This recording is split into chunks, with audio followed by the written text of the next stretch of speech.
이메일에 이제 검찰 명의 직인이 찍힌 이메일이었고 본인이 지금 금융 관련 범죄에 연루가 됐으니까 이제 수사에 협조해야 된다고. 처음에는 걔네들이 본인이 가지고 있는 돈이 범죄 수익금인지 여부를 확인을 해야 되니까 이제 계좌 송금을 해서 우리한테 확인을 받아라. 한 1억 원 넘는 돈을 송금을 하셨어요.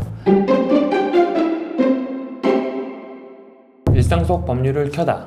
OM 법률사무소에서 운영하는 유튜브 법률 ON의 백서준 대표 변호사. 양동규 대표 변호사입니다. 네, 변호사님. 오늘은 저희가 직접 변호를 했던 사례를 한번 소개해 드리려고 하는데요. 구체적으로 어떤 사례일까요? 네, 보이스피싱 현금 전달책 사례입니다.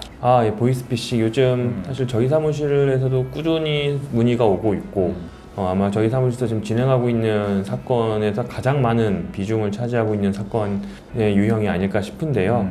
구체적으로 어떤 사건이죠? 네, 요즘에 뭐 제가 기사를 보니까 보이스피싱 이제 피해금이 매년 점점 더 늘어난다 뭐 이런 기사도 제가 봤었고요. 언론에서 많이 얘기를 하지만 이 보이스피싱이 줄어들지 않고 있는 것 같아요. 그래서 실제로 사례를 들어보면 엄청 수법이 점점 더 교묘해지고 있고 막상 당하면은 뭐 나이, 뭐 성별 뭐 그런 거 직업 불문하고 다 속게되어 있더라고요. 이렇게 교묘하게 진행이 되고 있고요. 그래서 오늘 소개해드릴 사례도 일단 30대 평범한 회사원 남성의 사례인데 제가 사례의 제목을 붙여봤거든요. 이 사례의 제목은 내가 피해자인 것도 억울한데 피의자라니 이렇게 제가 제목을 붙여봤어요. 그래서 설명을 드리면 우선 이분이 일을 하시다가 이제 이메일을 하나 받으셨는데 이메일에 이제 검찰 명의 직인이 찍힌 이메일이었고 본인이 지금 금융 관련 범죄에 연루가 됐으니까 이제 수사에 협조해야 된다. 원칙적으로는 구속수사인데 특별히 약식수사를 해주겠다. 그러니까 협조를 해라. 내가 검사다. 이렇게 메일을 받으셨고요. 그 다음에 걔네들이 지시한 대로 뭐 어플도 깔고 이렇게 해서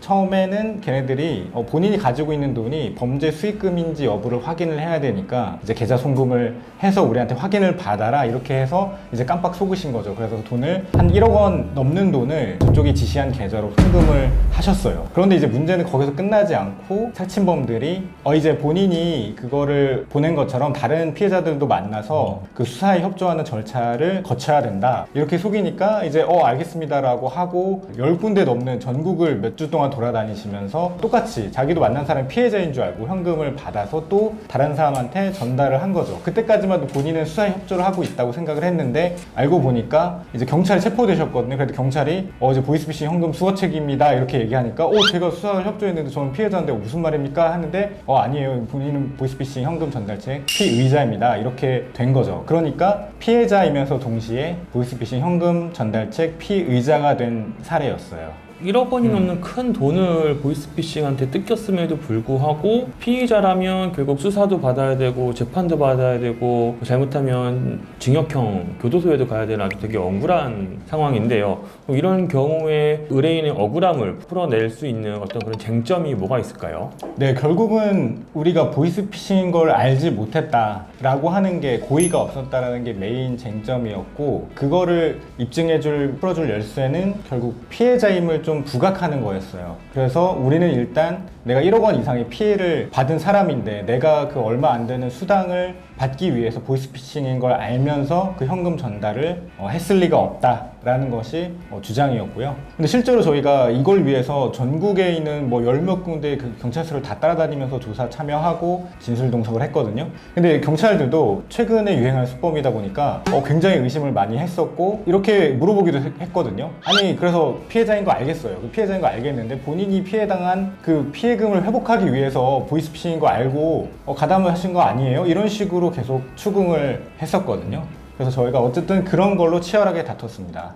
경찰 입장에서는 충분히 그렇게 오해하거나 그런 시각을 갖고도 바라볼 수 있을 것 같아요. 변호사님 또 이게 제가 변호사로서 궁금한 거는 결국 의뢰인이 혼자서 보이스피싱 범행을 저지른 게 아니라 어떤 그 조직의 지시를 받아서 한 거잖아요. 결국 그러면은 본인이 뭐 그걸 몰랐다라고 하더라도 또 그 조직과의 공모나 방조 이런 것도 또 문제가 되지 않을까요? 네, 그래서 그것도 함께 이제 수사가 진행된 부분인데 우리가 속았다라는 피해자라는 거를 입증하기 위해서 주범들과 나눈 이제 대화 내역을 최대한 보관을 했어요. 그들과 주고받은 이메일, 그 다음에 텔레그램 내역을 최대한 확보를 해서 대화 내역을 전부 다 분석을 했거든요. 그랬더니 그 대화 내역에는 정말 이 사람이 몰랐을 수도 있겠다라고 볼 만한 여지가 상당히 많았어요. 상대방을 검사라고 착각을 하실 만한 내용들이 상당히 많았고 그런 부분을 저희가 최대한 주장을 하면서 저희가 공모하지 않았고 방조도 아닙니다라는 그런 주장을 펼쳤습니다. 굉장히 난이도가 높았던 사건이라고 생각이 되는데요. 의뢰인이 몇 번 정도 수거를 하셨죠? 10건 이상이었어요. 20건 가까운 숫자였고요. 액수도 거의 10억 가까운 액수였습니다.